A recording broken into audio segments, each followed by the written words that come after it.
دا پوښتنه به کېږي چې تاسو د نورو دوه هېوادونو ترمنځ روغه جوړه کوئ، نو په خپل هېواد کې دننه او بیا د خپل ګاونډي هېواد دا دوی چې افغانستان دشمن دی، هندوستان خو دشمن د پاکستان د پوځ، خو د پاکستان پوځیانو افغانستان تل خپل رور ګڼلی دی، د دوست نام یې ورته اخیستی را، دا دومره جهاد یې پکې چې کوو نو د افغانستان خپل دوست ګڼلی. دا خبره به هم غلطې چې ګینې پاکستان پوځ یا د پاکستان خلکو افغانستان دښمن ګڼي. نه، پښتانه خو بالکل دښمن نه ګڼي، خو د سټیټ پالیسي ته چې موږ وګورو نه هغه هم ټول عمر موږ هم دا اورېدلي د ضیاء الحق نه هم دا اورېدلي دي، د مشرف نه هم دا اورېدلي دي، د پاکستان د بټو نه هم دا اورېدلي دي، دا ټول خو هم دا خبره کوي چې دا د دوی یو دوست هېواد دی، ګاونډي هېواد دی. نو داسې نه چې ګینې دا د دښمن خبره خو اوس د جنرال اسم منیر په وخت کې شروع شوه چې افغانستان دښمن دی، دې نه مخکې خو نه وه دا خبره. نو دا ذمهواري به اوس د دې سره راځي که خبرې کامیابیږي او که ناکامه کېږي. پاکستان کې دننه بلوچ به هم دا پوښتنه کوي او کړي هم دي چې تاسو په سوشل میډیا باندې وینئ چې تاسو بهر روغه کوئ او خپل هېواد کې مو دا حال دی.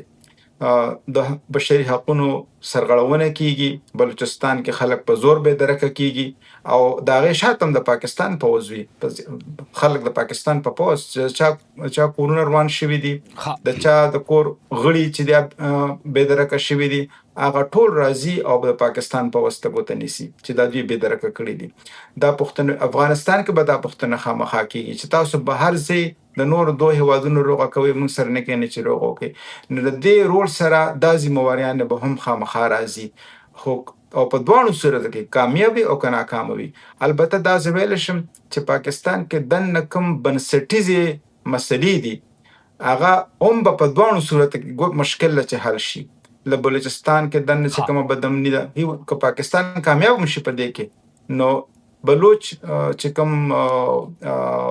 بلتون غوښتونکي دي هغوی خو به خپل دغه نه وړي چې ګینې پاکستان داسې یو توره کړې ده، نو هغه موږ به خپل د بلتون غوښتونکو هغه چې کوم هدف یې دی هغې نه به موږ ترلاسه شو چې پاکستان یو غټه بریا کړې په ډیپلوماټیک فرنټ باندې.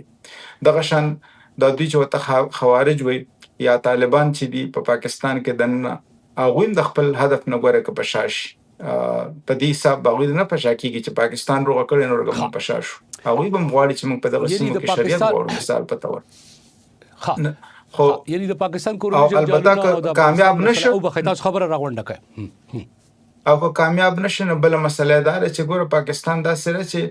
هغوی د سعودي سره هم یو معاهده کړې ده،